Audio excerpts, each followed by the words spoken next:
See, if I had my laser cutter set up, I could have cut this out of a more substantial material. You know, manila envelope, something like that, but would have been cooler to do it with the laser cutter. Just grabbing these bolts to...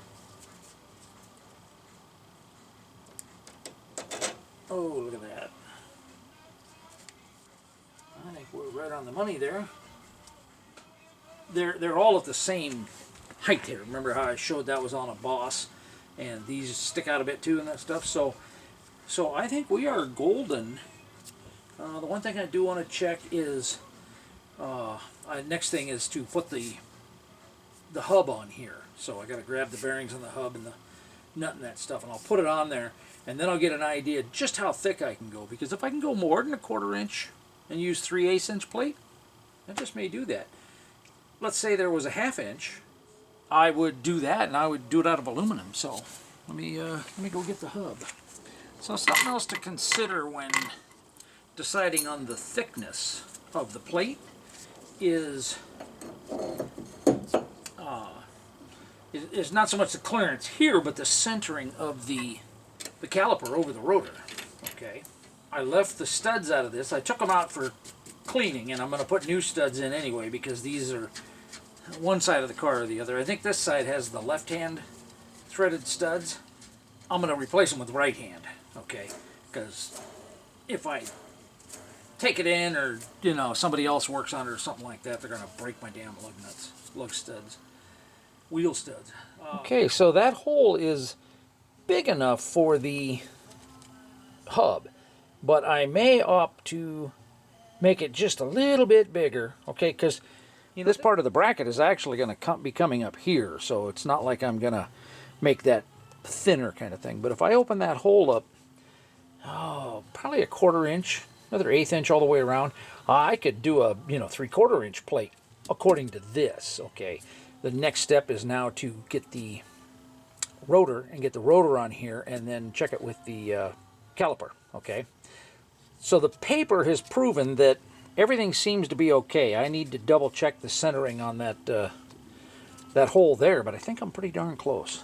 I have the rotor and caliper, but the rotor's still not been drilled for these. That's why I'm leaving it off, and it's going to be a bit of a challenge to kind of hold the rotor on there and the caliper just to get a rough idea.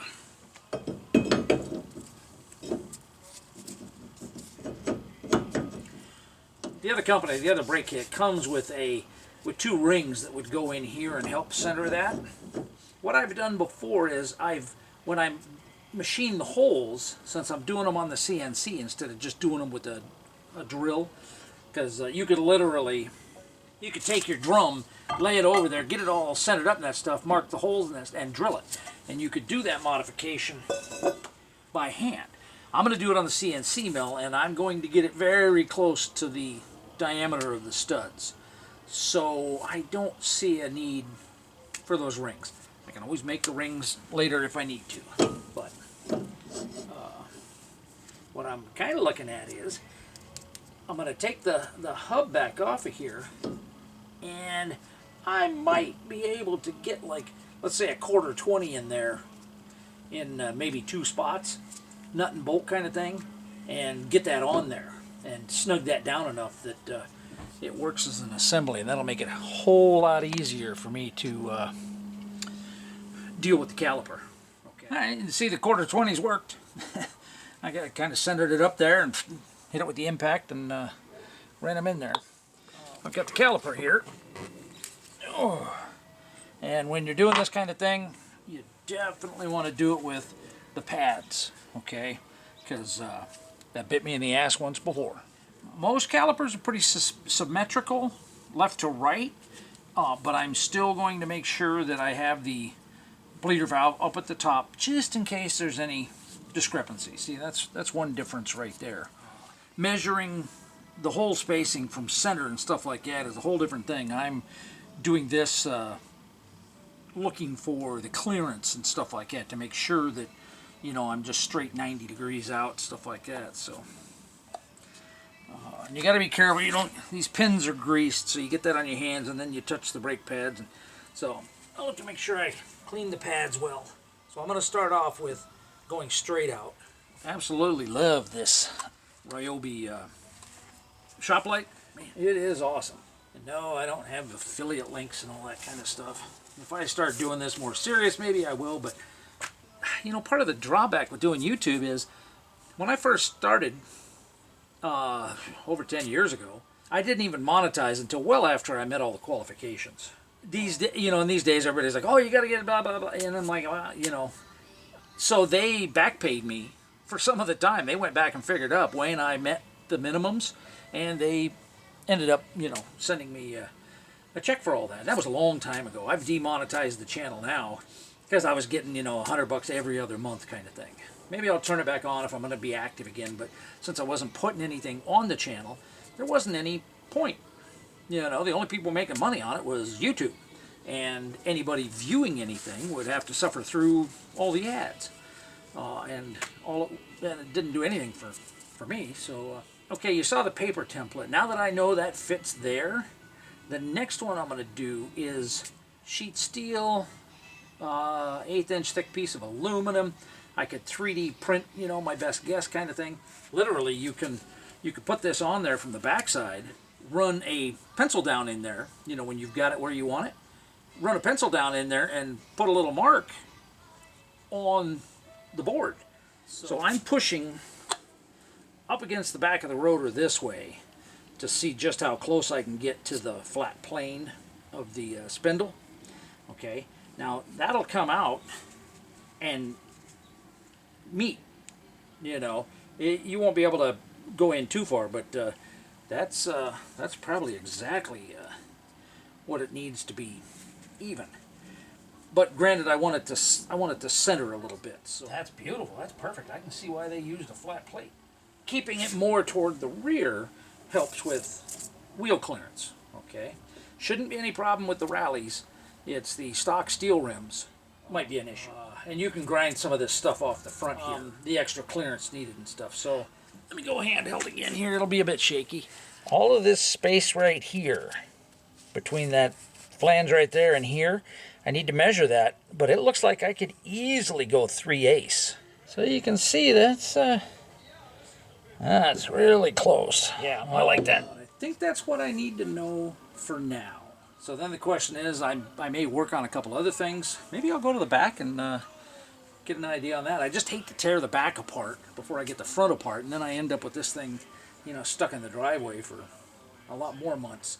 Point something else out here too is, okay, for the dimensions I'm working on right now is more front and back, you know, like that. I can't come up any tighter, so because I'm hitting right back here. The caliper's hitting the spindle because of the way the spindle, that upper part of the arm, I was up over the hump. So I could grind that off and still have tons of room. Just as soon, especially if it fits behind the rim, the stock rim, I don't want to modify it any more than I have to. They're going to last a huge long time because, you know, I'm not going to be daily driving this thing greatly. But anyway, the point I was going to make is I'm up against the rotor with the underside, and you really want more space there, okay? And I can figure out that when I have this off the car. I can do it on the bench. This part of the brake pad you don't want sticking out past the rotor, okay? And right now it's down at least 1/8 of an inch. The bonus there is what needs to happen is instead of having it right up against there tight, I can put some like plumber's strap or something like that in there, thin piece of aluminum, no more than 1/8 of an inch, and that will hold the caliper out this way, okay? But I don't want it held out any further than that pad lining up with the edge here. But I certainly don't want it so close that it's, you know, possibly going to rub there. Now, as I mentioned marking the holes before, I could mark those holes and then move it out a little bit, okay?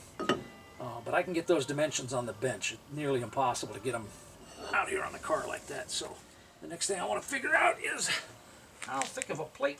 Even with a 1/2 inch plate, I still got room. Yeah, there's almost 5/8 of an inch space in there. So it took me a bit to find a piece of plate. I had a bunch that was roughly the right size, but they were bandsaw cuts on both sides basically. So this is .485, 15 thou smaller than a half an inch. Negligible for what we're looking at here. Love these calipers, Char's Aventors. Man, love them, love them, love them. I got 2 pair. I got another pair upstairs for when I'm doing CAD work. I don't want to make it out of half-inch steel, just because of the weight and, you know, it costs more and everything like that. 3/8 would be more than enough.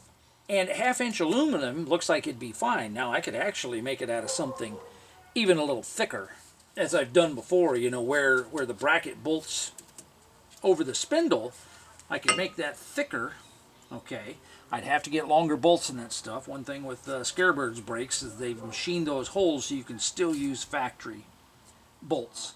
I'd have to bolt it back together and see how much extra's left there, because those use nylox. Well, they're squished. They're not nylox. They are lock nuts, but you want to make sure that that is a full thread or two in past the end of the bolt there. Otherwise, it's not going to grab and lock. Thread locker could be used, that kind of stuff.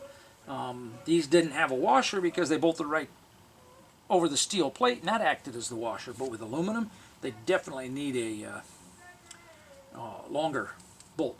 And I don't have a problem, since this is primarily going to be for me, I don't have a problem going and getting new bolts, okay, that are a little longer and that kind of stuff. But I'm also kind of making it with the thought that the design could get passed on to somebody else if they want to. It'll be the half-inch, and half-inch is plenty thick enough to bolt the calipers to, okay. But what I would want to do is I would want to helicoil them. You know, there's not a huge advantage to doing it in aluminum on a part that's not that big. You know, I could just go a little bit thinner on the steel. I could weld the nuts on like they did. So I'll have to see. Aluminum would be cool. I'll have to double check. Once I get the CAD work done, because these holes are spaced quite a ways apart, okay? The mounting bolts for the calipers, they're spaced quite a bit away. So that means that it's going to be the plate's going to be fairly big, you know, when it gets out here where the calipers bolt. With this here, I don't know that I have aluminum that big. I'll know the dimensions once I finally get the CAD work done for that. And like I said, I'd probably go ahead and 3D print a bracket just to put it together, hold it, and test it. Checking a few things with the bolt there, okay, and you can see the bolt goes into the recess here, okay. You know, obviously there's the backing plate on there, which is 1/8 of an inch, okay, which means that they have machined those steel brackets down to 1/8 of an inch thick in that spot. And the issue, I could get longer bolts that would go inside the recess, but the challenge is how much space is left here to put the nut in and not hit the rotor. And I certainly don't want to have to machine this out further. I could, really wouldn't want to do that though. It'd be easy, but you know, you want it to where it's, well, I guess I gotta machine the holes in the rotors anyway, the new lug holes, so changing that wouldn't be an issue. Those nuts are same thickness as this plate. And the other thing I need to check is, okay, yes, putting the head over here and putting the nut on the backside, that's an option, but I got to make sure I don't hit over here and limit my steering. Up front, I don't think it's an issue, because the outside, when you're going around to turn to the right, to the passenger side, this doesn't get near as close as the back does, okay, because of the Ackerman. Outer wheel has a bigger turning radius, bigger diameter on its where it's turning than the inside does. You know, the one on the other side, it'll be a lot tighter radius, so I think we're okay. Tons of room there, tons of room. So I could easily get a longer bolt with a nut and stick it out back here. And on this side, this could actually be an Allen, so that it's not as big. And then that, you know, I don't have to worry about it coming anywhere near here, okay? And, you know, if I'm machining the brackets and I do them out of aluminum, and let's say I want to make it, you know, at least a 1/2 inch, I could go 5/8 inside here, no problem. I could countersink them. Okay, the countersunk heads on Allens are some of the strongest, period, just because of how much meat they have. So yeah, a couple things to think about. There's always the, just do it out a 1/4 inch and weld some nuts for extra, for the calipers. So I might have to pull one of those bolts out just to get the, oh, I don't have to get the thread pitch. No, I can get that off the nut. Never mind. It helps that this car is SAE instead of metric. Black usually denotes metric, and then front side here, they're coarse, and the back side's fine. So, oh, look at that. Perfect. All right, there's what that is. In case you like it so much, you got to have one. I forget exactly where I bought it. But, yep, okay, so that is a half 20. That is 1 1/4 inch. Or, I'm sorry, 1 3/4 inches. Pretty much exactly. So I got to add to that the thickness of whatever plate I end up going with. Okay, so let's say I go with a 1/2 inch plate. That's going to put it right about there. That means I got to be able to go through 2 3/8, and then add, at least a 1/2 inch for the nut. 2 7/8. The measurement between those bolt holes, I'm pretty sure I read it somewhere, and I just measured it, and it looks like it's 5 3/4. Those are probably metric, so I got to look and see just how close that is. There may be a, 105 millimeter, 110 millimeter, and it's a few thou off of 5 3/4. I got to take a look. We'll see. But that's something else to consider.